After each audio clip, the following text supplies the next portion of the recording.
All right, guys, today we're going to be talking about the people that are, in my opinion, the hardest to sign on to my overage business. So the hardest people I have contracting to work with me to get their overages released.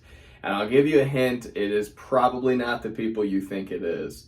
Now, if I was an established YouTuber, this is where we'd break into the cool, sexy intro where it's like, club music, overage mastery, shots of me getting in my Lambo. But I'm not, so I don't have one of those, so I'm just going to get into it. So the people that I have the hardest time signing on with me, okay, it's not who you think. It isn't the lawyers. I have actually contracted lawyers. It is not the government workers. I have contracted one person. I'll probably cover this in another video, who's worked for the Treasury Department in her county. It's not those people. I have the hardest time contracting the people who have been running from the IRS or have declared bankruptcies or have gotten divorces and lost everything in the divorce. Those are the people who I struggle the most to get to sign on with me. And it may not even be for the reasons you think. And it's so ironic because these are the people who by far need the money the most. But they've been running from creditors for maybe not their whole lives, but for at least a long chunk of time. They have been running from creditors, lien holders, the IRS, whoever, maybe even attorneys. And again, you would think that they would be all over this because I'll call them. I'll call them on the phone. I'll say, hey, $30,000. There's a $30,000 overage waiting for you. I can get it out for you. I'm going to collect 35%, whatever I work out. But I'm going to collect X amount, but I'm going to give the rest to you. That's a guarantee. That's at least 20 grand, right? It's at least 20K that's going to you. You don't have to do anything except sign the papers. And they will be real skeptical at first. They'll be asking me loads of questions. They'll be, trying to go through the numbers with me. They'll be doing all kinds of stuff. And then eventually they'll say, I don't know.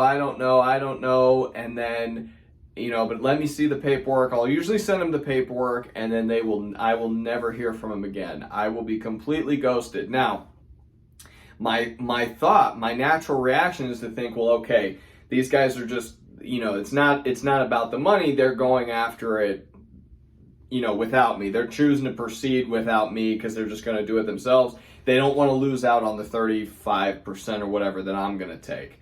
And that's what I think. Okay, that's the reason they're ghosting me.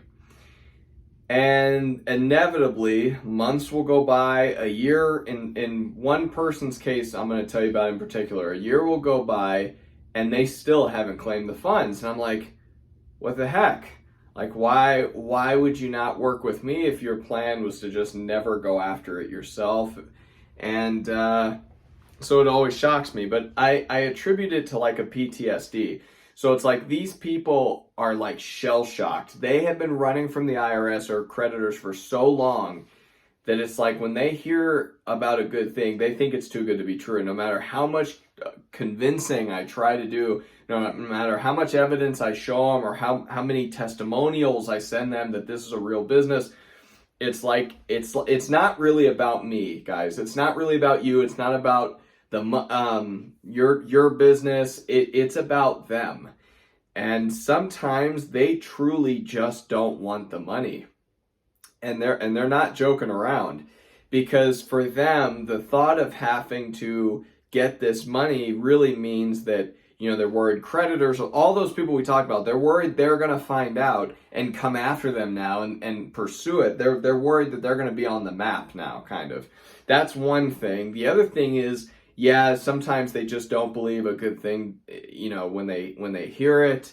Lots of reasons, but one example, I had a lady who, it was her husband who died. It was technically his house, but she was his wife when he died, so the money could reasonably go to her. She was working as a librarian, so I know she wasn't getting a lot of money, but educated. She sounded educated to me. She did not sound like a ridiculous human being who did not have an education. We'll leave it at that. She sounded like a reasonable, rational person. So I thought this was in the bag because I was telling, it was a good overage. Again, it was probably around the $30,000 range. Husband was dead. I don't even think there were really liens on the property. And yet she kept bringing up how her husband owed people money.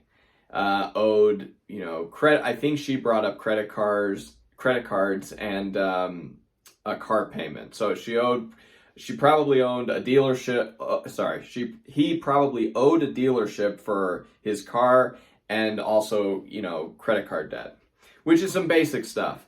And she brought that up. I sent her the paperwork. She never signed. I called her back. I said, what's the deal? I sent this forever ago. Do you want to go through with this? I mean, I can get you all this money. I'm 100% confident I can get this to you. And she eventually said no. And she was real short with me too. She wouldn't say why. She never said that this was the reason. She just said, I don't want to do it. I don't want to go after the money. I don't want the money. Those were her words, by the way. I don't want the money, is what she said. And I said, well, I want the money. I'm not joking with you. This is actually what I said. I said, well, I want the money. I could use it for me and my family. I mean, what about assigning it over to me? I'll just get it for myself. I mean, if you truly don't want it. And she got real angry at that. She got real belligerent. It was like, no, I can't even believe you're asking me this. Why are you even asking for that? I mean, she was real upset. And I was like, well, you just told me you don't want it. You just said you don't want it. And it was very short. She hung up the phone. So immediately my thought, as I said, my reaction was, okay, it's not that she doesn't want the money. It's that she doesn't want to work with me. She's going to go after this herself. That was what I thought. Well, a year goes by. An entire year goes by. I stumble upon the case again because I was reworking one of the counties, that county. And sure enough, it was still sitting there. She did not apply for it. Nothing. Guys, I wish I could say this lady was the only time this happened. This has happened several times where it's people owe money. This is always the pattern. They say, well, I owe this, and this. And usually it's to the IRS. I have back taxes, whatever. And inevitably they won't sign up with me. It is those people who won't sign up. And I try everything. If you guys can figure out the secret sauce, I'd love to hear it. But I try everything. I will tell them, look, there are no liens against the property, which means nobody is seeing this case. No one is seeing this case. No one's going to even know that you have this overage. It's an excess fund. It doesn't go to anyone in particular. We petition for it. It can go to you. I can get it to you. No one has to know. Yes, you'll have to pay taxes on it for that year, probably, depending on, whatever the tax code is, where you're at, how much money you make, so on and so forth. But outside of that, I've never heard of anybody being entitled to it necessarily. Even when I've contacted bankruptcy attorneys, they usually will say, yeah, I don't care if so-and-so goes after this. The actual guy who filed and did all the bankruptcy stuff will say, nah, it's fine. Let her have it or whatever. So no problems at all, right? And they just still won't do it.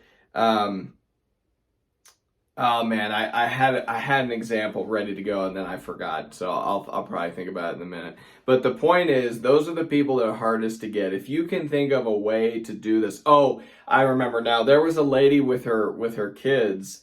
And again, her husband owed money, but he was dead. But he owed people, and I tried everything I could to get this lady to have this money released. This lady I found out through conversation was even a conservative, okay? These are people who typically don't like government or big government or whatever. I said, the government's just going to keep this money, right? If no one petitions for it, and no one was going to petition. If no one petitions for this, it's just going to get released to the government. Nothing worked, and I finally said, okay, what if you tell me what good cause you want the money to go to? Any cause. Tell me what it is. Do you have a church that you'd like to donate to? Is there a charity that you like? Is there a union? I don't know, any political party. Where would you like me to send this money? Orphans in Africa, what do you want me to do with it? I said, just because I get it out for you does not mean I have to make the check to you. I can make the check to whoever you want. I can send it to whoever you want. And no matter what I did, no matter what I said, no matter how hard I tried, she just wouldn't budge. Guys, these are people who are scared. These are people who are afraid. They are running from creditors. They're running from the IRS, as I pointed out. They are afraid that somehow this is going to come back onto them. I tried everything, and it doesn't work. And this happens more often than I would like. Luckily, for the most part, with most people, I can usually convince them that everything's going to be fine. And everything is okay, by the way. I'm not lying about that. These guys get their money, they live their lives, everything works out. But for these people who are just afraid of creditors and the burden, I guess, of getting large chunks of money, which to me isn't a burden. To most normal people, it's like, yes, give me $20,000, right? And that was what I said to the first lady too. It's like, look, we can pay these people off. If you've been running from credit card people, why not get the 20 grand or whatever your cut will be and pay them off? Why not pay them off and then you don't have to run from them anymore? Didn't work, guys. It did not work. So I can honestly say, I don't have an answer. I don't know why these people don't end up accepting this. I'm sure some of them still don't believe it's true, even after I try to convince them. And the ones who do know it's true, I think they are just afraid of things they don't know and understand. Anything that involves courts frightens them. Anything that involves getting money now frightens them. And it's really hard to convince them otherwise. So, in my opinion, those are the hardest people to sign on. Luckily, most of the people you talk to are going to be very just ecstatic that all this money is there. They're going to really look forward to it. It's not going to be a problem. But there are those people who are so far in debt and trying to live off the grid and trying to be away from, they basically have run away. They're going to be difficult to convince and get to sign on. But yeah, not what you thought, I'm sure. It's just, like I said at the beginning, it's ironic because you would think they would be the ones to jump at it the most, and if they're rational thinkers, that's exactly what they would do.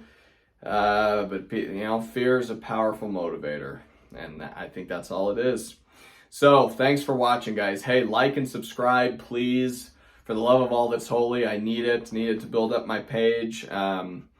And check out the links below this video that I'll be posting. I do teach a course about overages. I want to help you get financially free. I want to show you how it's done and how you can be able to make these large amounts of money in very short amounts of time. I mean, it blows my mind that more people don't do this, frankly. So anyway, check out the links, and yeah, see you on the next one.